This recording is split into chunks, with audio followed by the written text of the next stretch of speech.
wiritan setelah sholat itu jam 12:30 malam. Teman saya masih HP-an. Iya. Main HP di dalam musola, cuma berdua Mas, di dalam musola itu. Berdua. 3 kali kejadian seperti ada ledakan bom. Di pertama itu di depan pengimaman.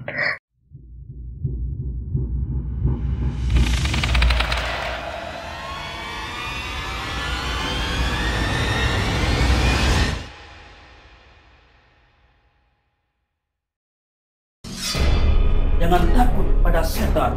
Setan hanya mengganggu, tidak makan. Takutlah pada manusia yang suka makan hak orang lain. Halo Mas Hendra, assalamualaikum. Ya, waalaikumsalam. Mas Hendra ini katanya pernah diguna-guna ya oleh teman kantornya, teman kerja ya.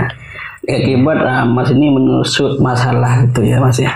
Itu gimana awalnya Mas ketika Mas bertemu diguna-guna lah oleh seorang itu? Oh ya, itu masalah awal.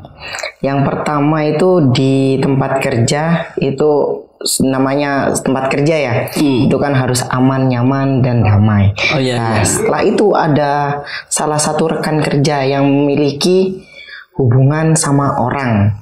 Tetapi beliau menyangkut dengan lapangan ruang lingkup pekerjaan. Hubungan dengan orang maksudnya? Dengan seorang wanita. Dia kebetulan teman saya itu, teman kerjanya itu laki-laki ya. Dia memiliki hubungan dengan orang, dengan wanita. Tetapi dia menyangkut pautkan dengan pekerjaan. Maksudnya menyangkut pautkan itu dengan kantor itu diikut sertakan. Jadi kantor jadi tameng dia berhubungan dengan seorang wanita. Dia wanita ini siapa wanita ini? Wanita ini kantor bulan juga? Bukan. Awalnya dia bukan teman kerja karena dia atasan kan ya. Dia kan orang yang di atas dari kita. Jadi dia bisa memasukkan orang itu karena dia memiliki hubungan seperti itu. Oh, seperti itu. Karena ada hubungan di dalam lingkup pekerjaan, jadi kan ada kegaduhan antara sesama pekerja dan kurang nyamannya rekan-rekan dalam bekerja. Dan maka dari itu ada salah satu kawan lah, bukan salah satu juga sih, kawan itu lebih mendorong ke saya untuk menyelesaikan masalah ini, mau diselesaikan atau bagaimana seperti itu. Jadi saya mengusut masalah ini. Bagaimana saya mengusutnya? Saya menyelidiki yang pertama, yang kedua saya mencari bukti-bukti. Ini benar apa tidak? Karena kalau tidak ada bukti nanti timbulnya fitnah. Fitnah ada hukumnya kan ya. Nah, maka dari itu tempat kerja untuk kenyamanan orang lain saya mengusut sedikit demi sedikit. Nah, dari saya menghusut kemungkinan dia sudah mendengar atau tahu ya. Mungkin dari yang mana, dari atas juga. Karena saya mainnya kan main halus.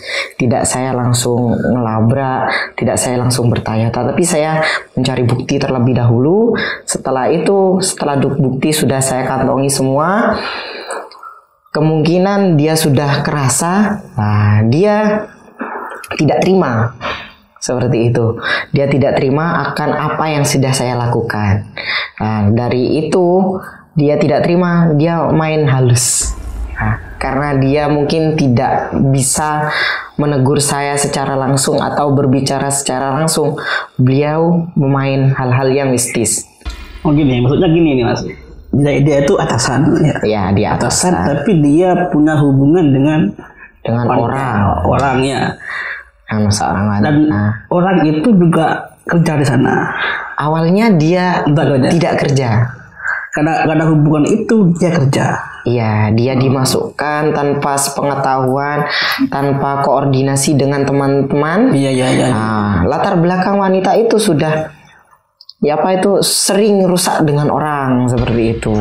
Nah, karena dia memiliki jabatan, dia mudah memasukkan orang dan orang tersebut dari segi jabatan langsung tinggi.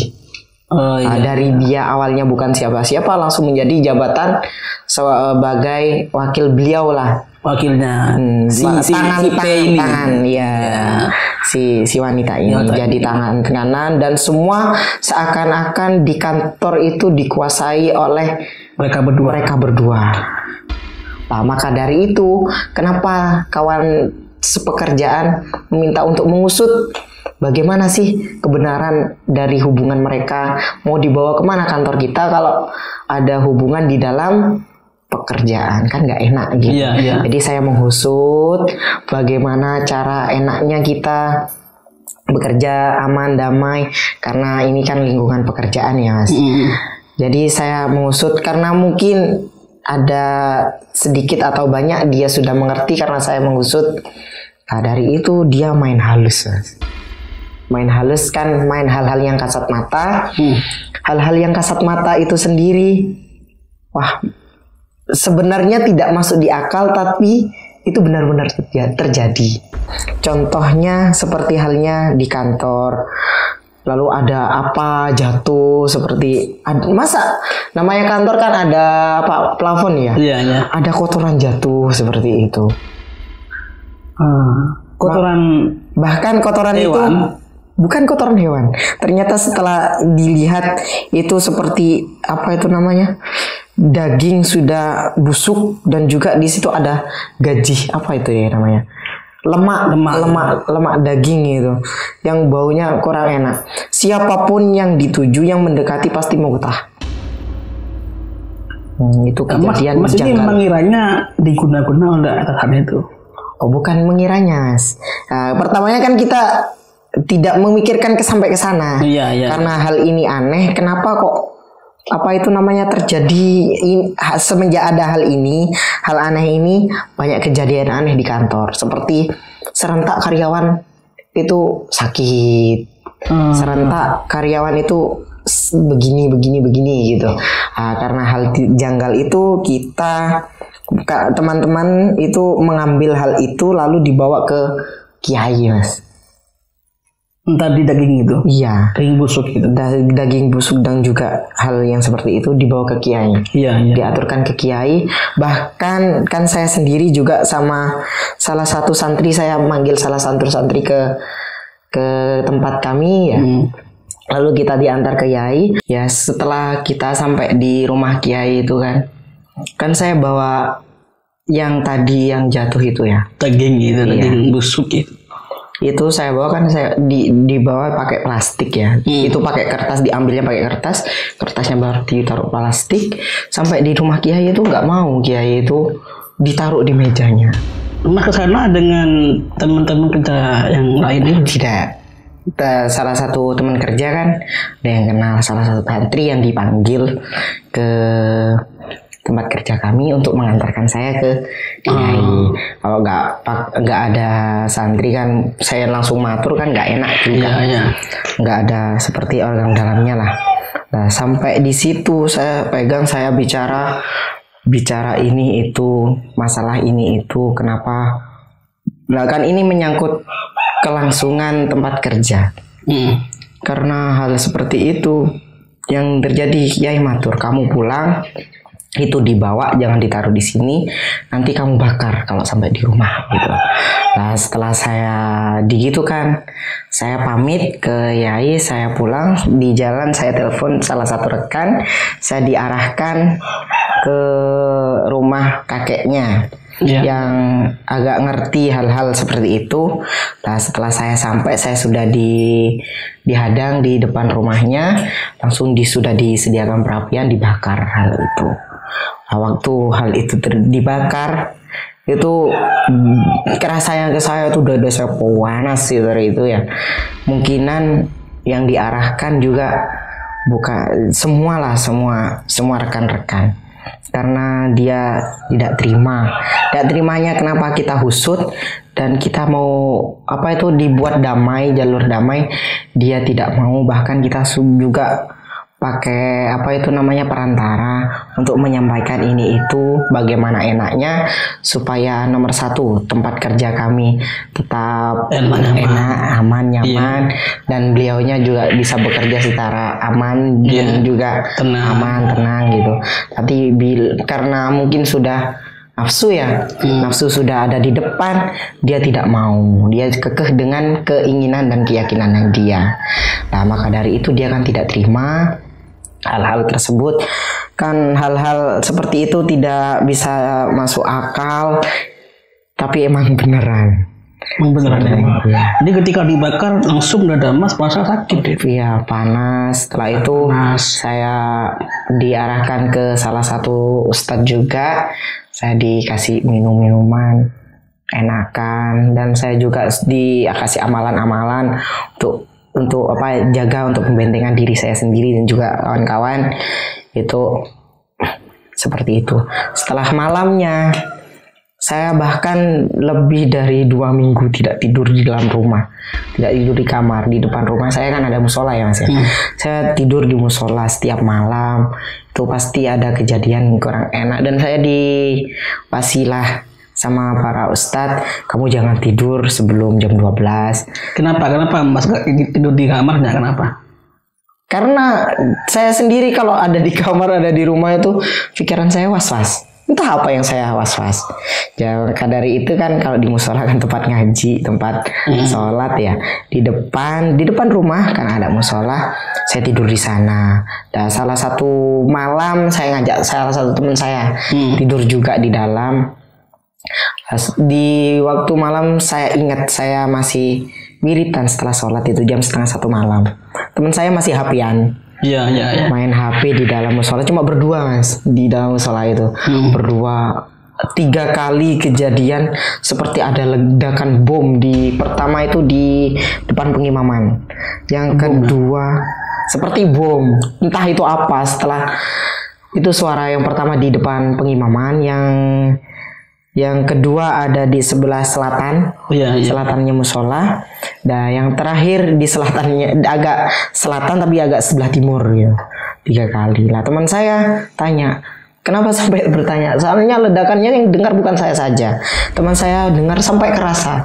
Namanya seperti gempa, ada gempa gitu. Nah teman saya kan nggak tahu ada apa.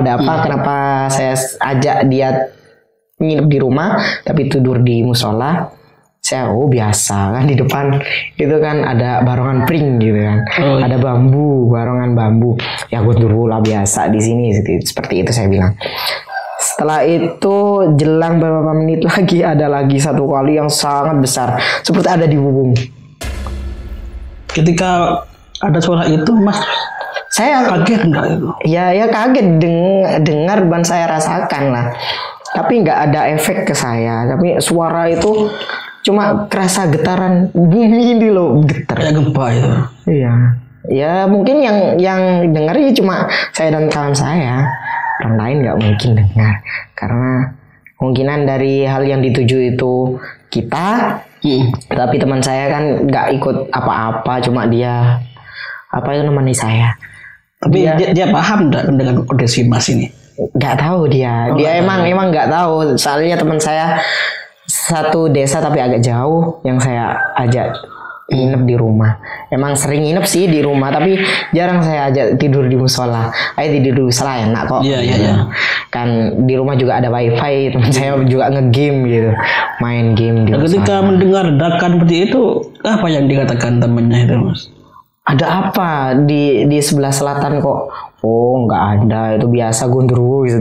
Seperti itu saya kan di samping di depan rumah saya itu barongan pring dan jurang gitu kan.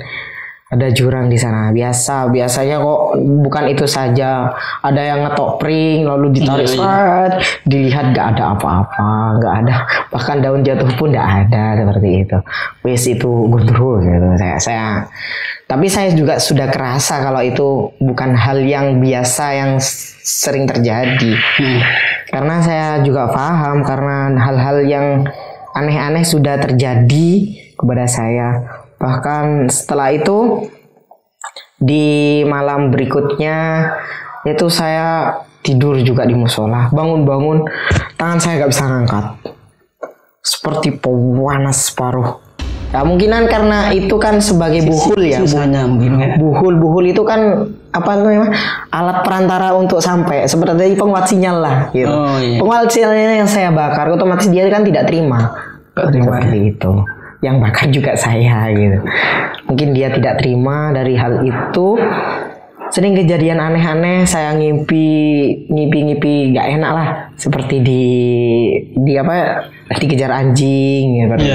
Ternyata kata orang-orang tua kalau seperti itu berarti ada orang yang nggak suka sama kamu gitu. Nah, dari hal itu dada saya yang panas itu, saya ke tempat kakek teman saya itu, rekan kerja. Nah itu juga ke situ sowan. Setelah itu diarahkan ke yai. Ada salah satu kiai di bawah, salah satu kiai di daerah barat sana. Setelah sampai di saya dikasih air, saya di apa itu kan dia punya cincin ditaruh di dada saya panas untuk menarik yang nyampe ke saya. Itu ditarik panas. Setelah itu saya dikasih minuman. Setelah minuman itu habis, saya enakan. Bahkan tidak bisa menyerang ke saya, ke keluarga. Kan saya punya ponakan masih kecil, masih bayi. Waktu itu kalau nggak salah umur sekitar 6 bulanan. Itu juga itu. Bukan kena, dia itu lebih ke apa itu namanya, kerasa kalau ada hal yang nggak enak di rumahnya.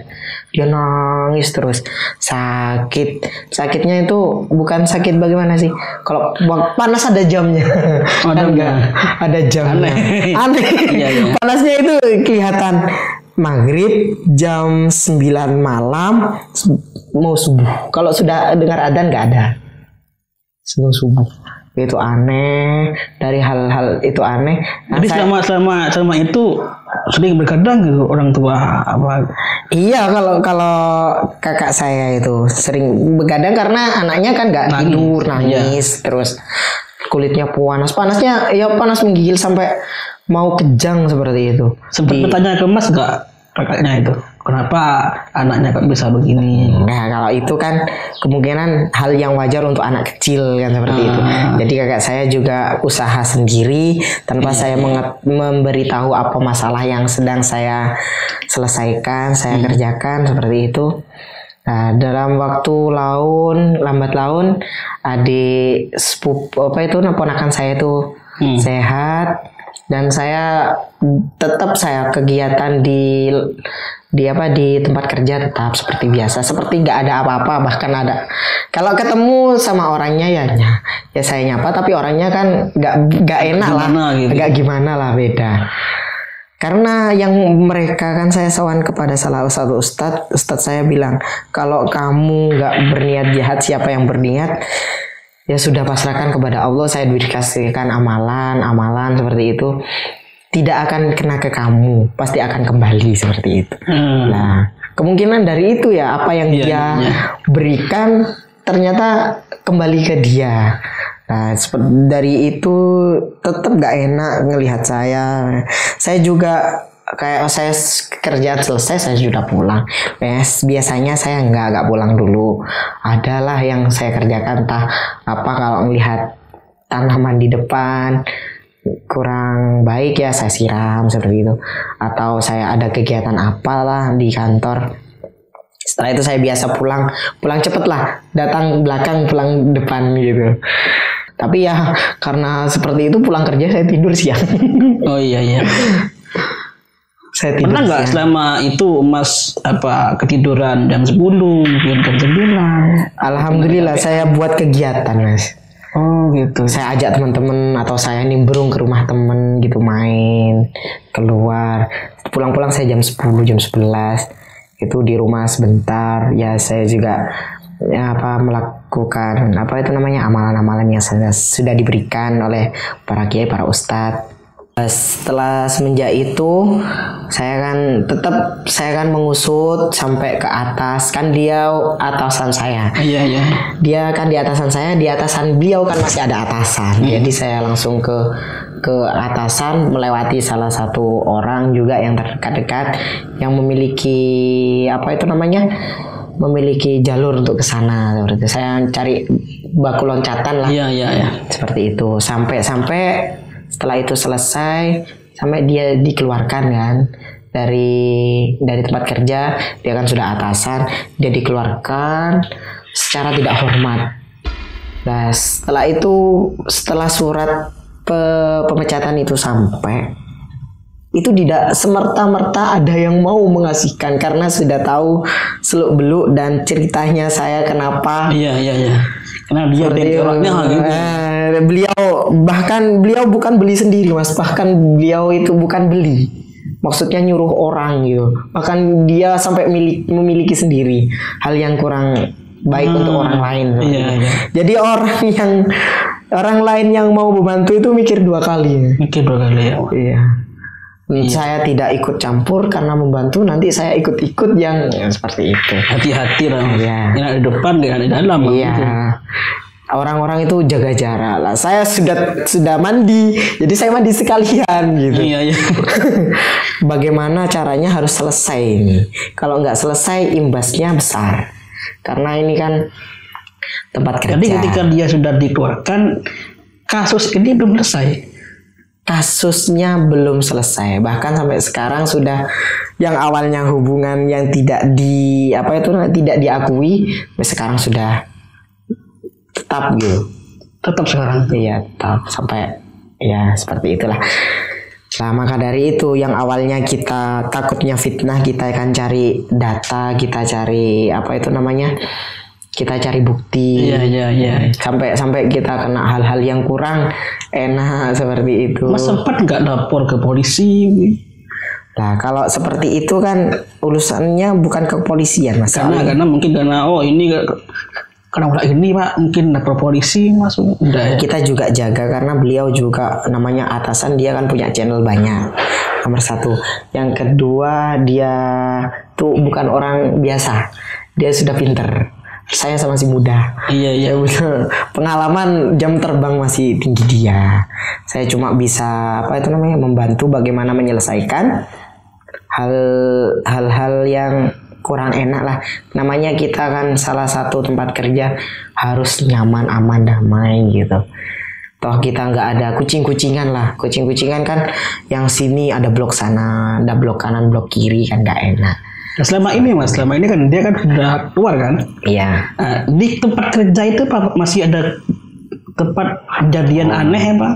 Kalau setelah dia keluar kan ya, tadi saya kan bilang waktunya surat pemecatannya datang itu tidak semerta-merta langsung sampai ke beliau, sampai kita buat skenario. Oh, kenapa begitu? Beliau itu pas tidak ada di kantor, dia ada di luar, salah satu rekan kerja. Kita buat skenario bagaimana caranya surat itu sampai tapi tidak ada orangnya. Surat itu ada di meja beliau, tapi beliau gak ada. Kita buat skenario, sudah sampai.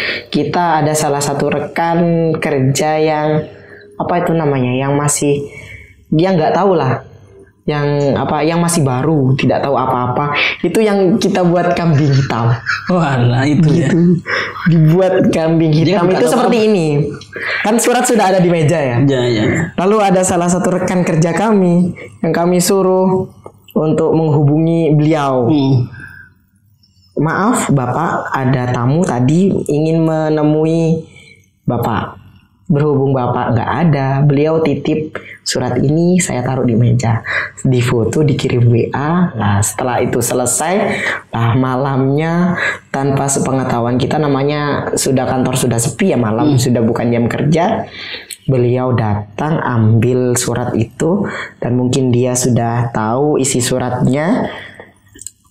Namanya kantor acak-acakan. Waduh.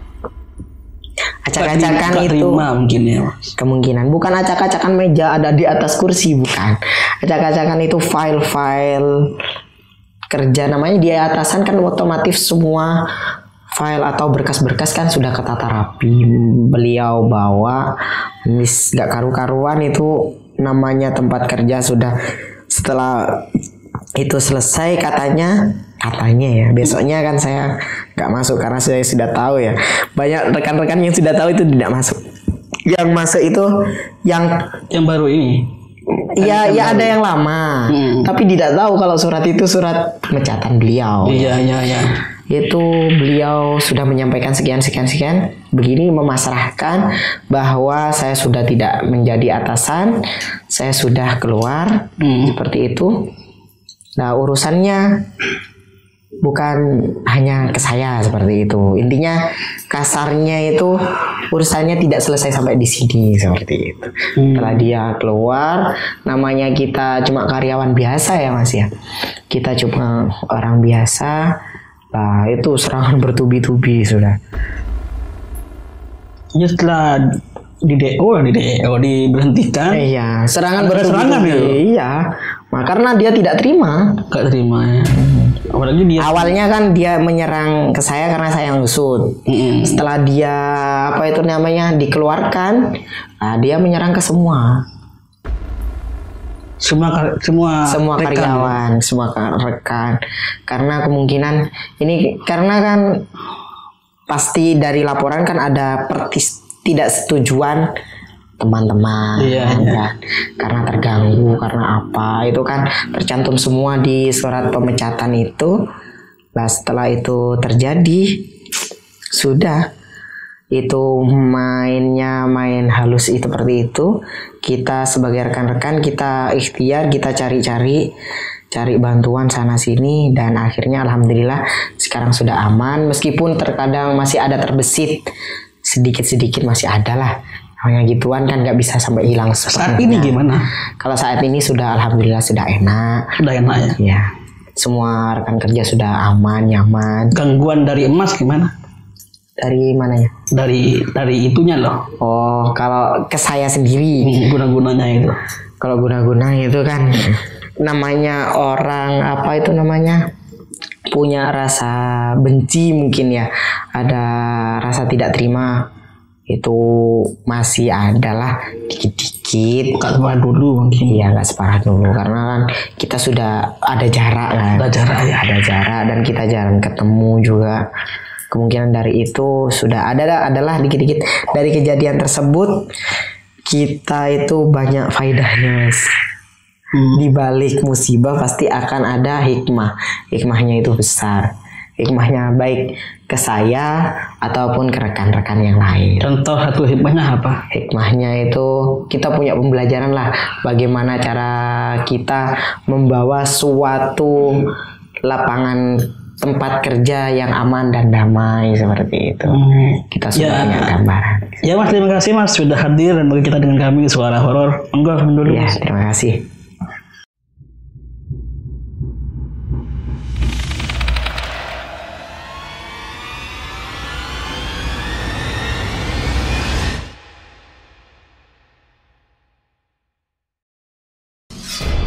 Jangan takut pada setan. Setan hanya mengganggu, tidak makan.